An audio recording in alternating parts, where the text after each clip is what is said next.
Assalamualaikum warahmatullahi wabarakatuh, para pemirsa dimanapun Anda berada pada hari ini.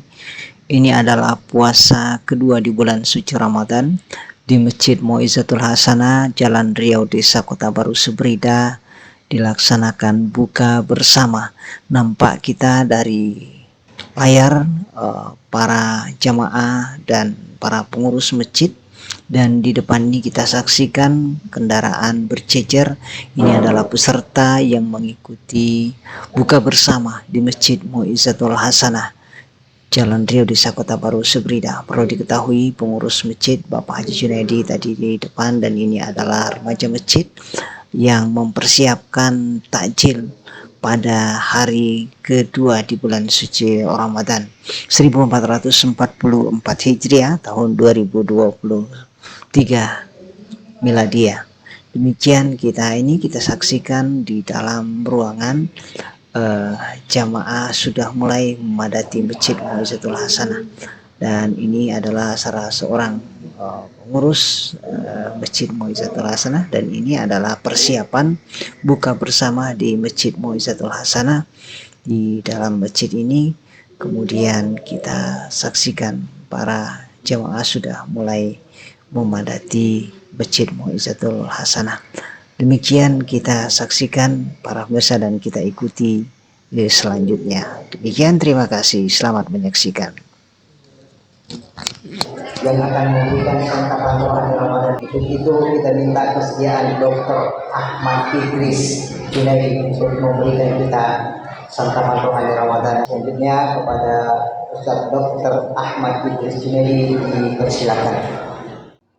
Innal hamdalillah nahmaduhu wa nasta'inuhu wa nastaghfiruh wa na'udzu billahi min shururi anfusina wa min sayyiati a'malina. May yahdihillahu fala mudilla lahu wa may yudlil fala hadiya lahu. Asyhadu an la ilaha illallah wa asyhadu anna Muhammadar Rasulullah alladzi la nabiyya ba'da amma ba'd. Bismillahirrahmanirrahim. Ya ayyuhalladzina amanu kutiba alaikumusiyam tattaqun. Puji syukur kehadirat Allah Subhanahu wa taala karena limpahan rahmat, limpahan berkah, baik itu kesehatan, kesempatan, nikmat iman, dan nikmat yang lainnya. Adanya kesehatan kita, adanya keimanan kita, adanya kesempatan kita, sehingga hari ini kita datang, duduk, sholat, berjamaah di masjid yang kita cintai ini. Allah tidak suruh hitung nikmatnya, nikmat ini, nikmat itu. Kalau hitung-hitung itu harus dibalas. Tapi Allah minta syukuri, karena mensyukuri akan ditambah. Jadi tidak ada hitung-hitungan, yang ada syukur-syukuran. Kalau kita syukur nikmat kesehatan, maka kita akan bertambah kesehatan kita. Kalau kita syukur harta kita yang ada, maka Allah tambah nikmat harta yang diberikan kepada kita. Lalu kepada junjungan kita Nabi besar Muhammad sallallahu alaihi wasallam, Allahumma salli ala Muhammad wa ala ali Muhammad.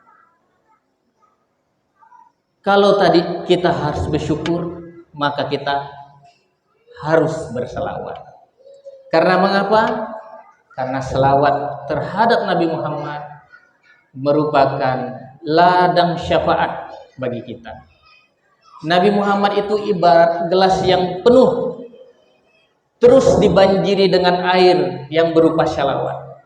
Yang kita harapkan adalah tumpahan dari rahmat, dari syafaat Rasulullah kepada kita, supaya kita nanti mendapatkan kemudahan di yaumul mahsyar, di saat hari pembalasan nantinya.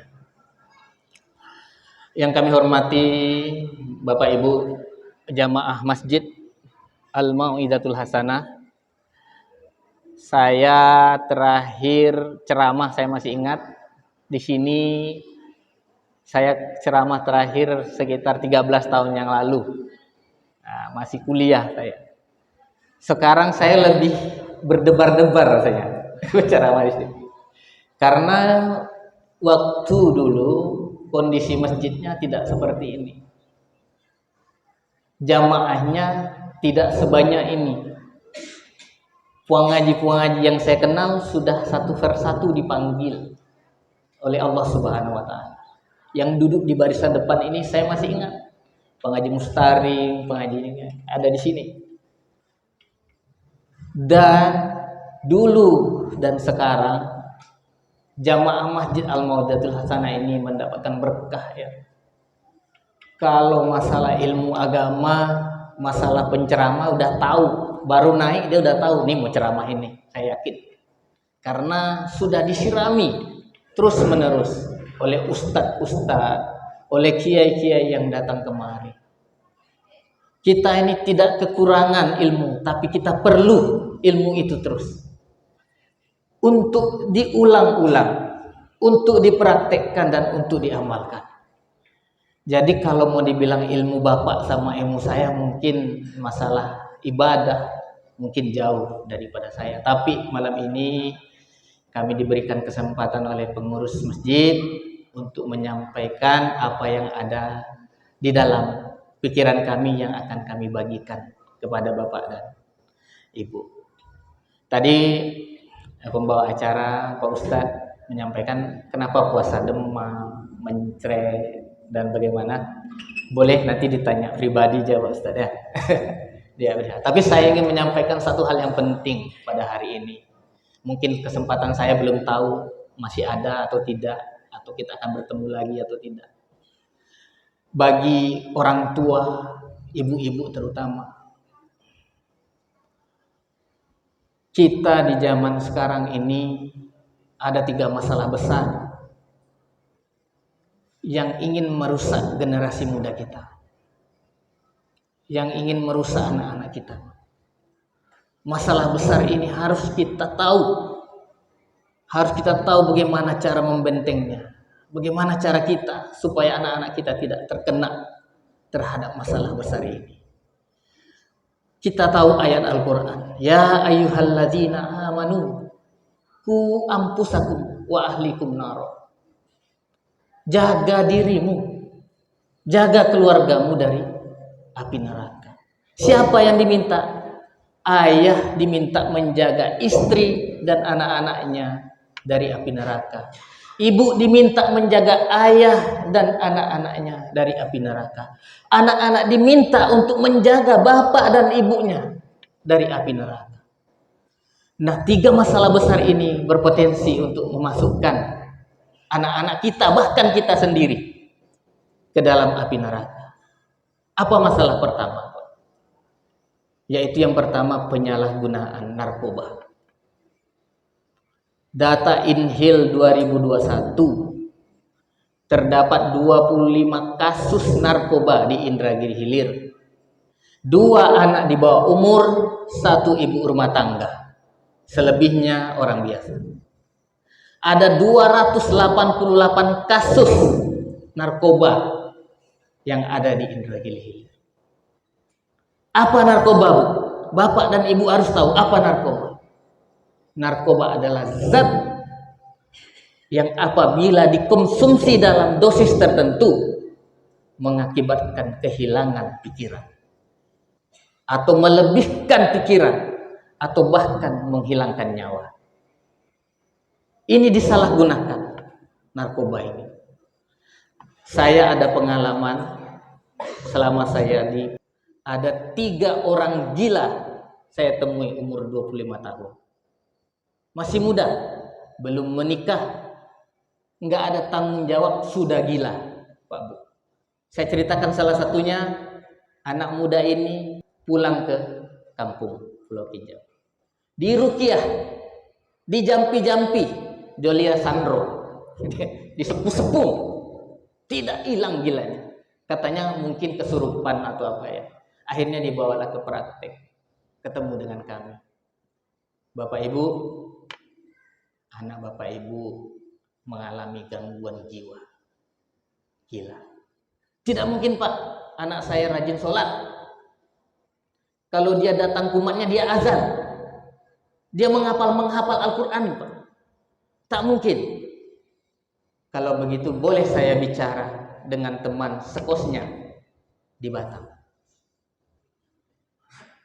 Dan ternyata adik ini adalah pengguna sabu aktif. Memakai sabu, Bapak Ibu. Dia anak baik, penurut, soleh. Tapi bagaimana? Karena diberi gratis oleh teman-temannya. Ya, diberi gratis. Pertama, 2 kali gratis, 3 kali gratis. Akhirnya dia jual motor, jual baju untuk beli narkoba. Dan tidak bisa lagi membeli, akhirnya gila. Umur 25 tahun, masa keemasan seorang manusia untuk berkarya, mencari ilmu, mencari harta. Gila dan tidak tahu kapan sembuhnya gara-gara narkoba. Kalau anak kita terjerumus dengan narkoba, insya Allah Pak, kita masuk neraka. Ya, bagaimana Pak? Jadi kita harus mulai menghadapi ini. Apa yang pertama harus kita ketahui? Pertama, masalah narkoba. Kita harus tahu dulu pergaulan anak kita. Dengan siapa anak kita bergaul? Apakah dengan orang yang ke arah masjid atau ke arah diskotik?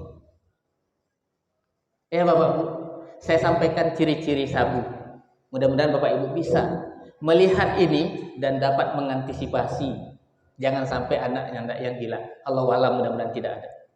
Yang pertama, pengguna sabu itu akan lebih aktif dari sebelumnya.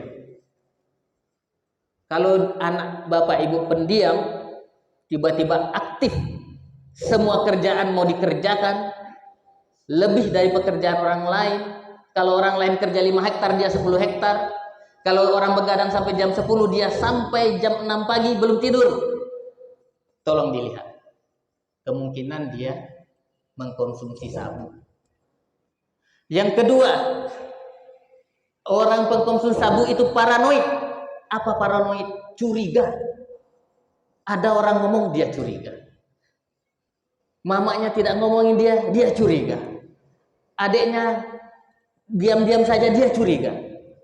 Ada orang lewat, dia curiga. Hati-hati. Itu arahnya dia mengkonsumsi sabu. Yang ketiga, dia suka berhalusinasi. Halusinasi sama hayal itu bedanya tipis, Pak. Kalau menghayal kita masih normal. Saya mau jadi ini, baru mau jadi. Tapi kalau halusinasi sudah menjadi rasanya. Kalau menghayal, saya mau jadi Pak Imam. Tapi kalau halusinasi, itu sudah menjadi imam dia.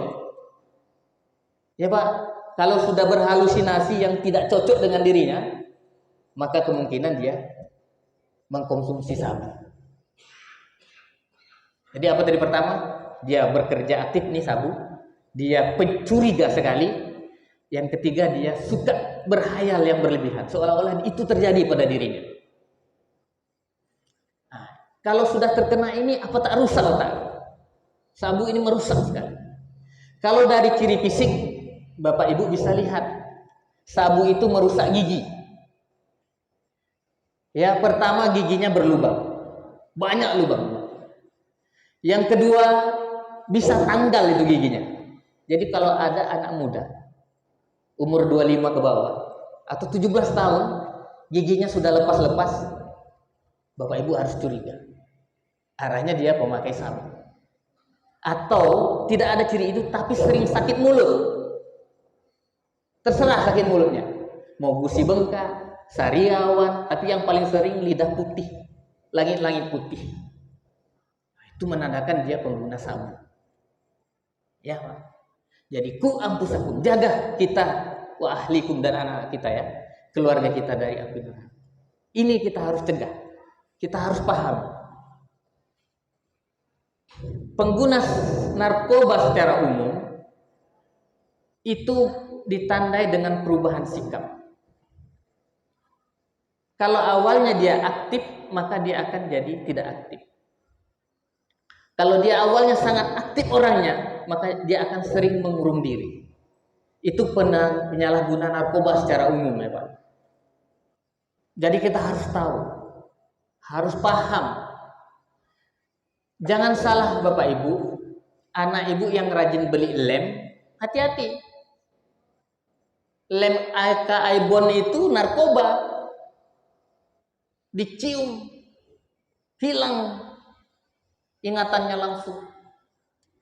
Hati-hati Pak Bu, minta duit beli lem, hati-hati. Pemakaian lem di Indra Gili Hilir itu tinggi. Satu orang gila gara-gara lem di Pulau Kijang. Sampai sekarang umurnya ada 40 tahun. Dia pakai lem itu umur 17 tahun.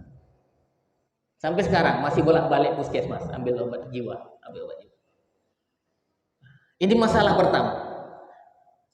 Jadi tugas kita untuk mencegah anak kita untuk tidak mengkonsumsi narkoba. Ini masalah yang pertama. Masalah kedua ialah seks bebas. Ya, seks bebas. Seks bebas apa Bu? Melakukan hubungan suami istri tanpa adanya pernikahan dan tanpa adanya ikatan lain, dilakukan dengan orang-orang berbanyak orang. Jadi bagi ibu-ibu, bagi bapak-bapak, saat anak kita menentukan tempat kuliah, kita harus ambil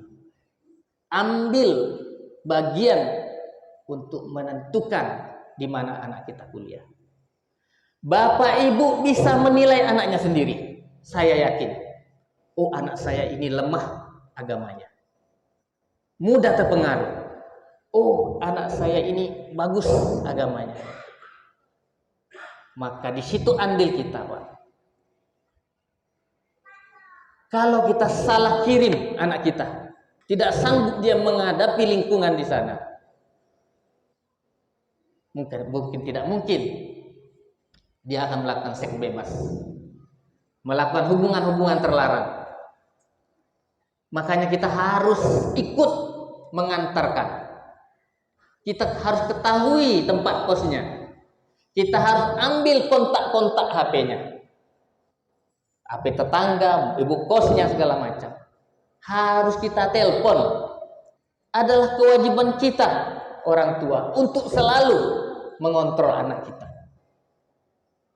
agar tidak terjerumus ke dalam perilaku seks bebas.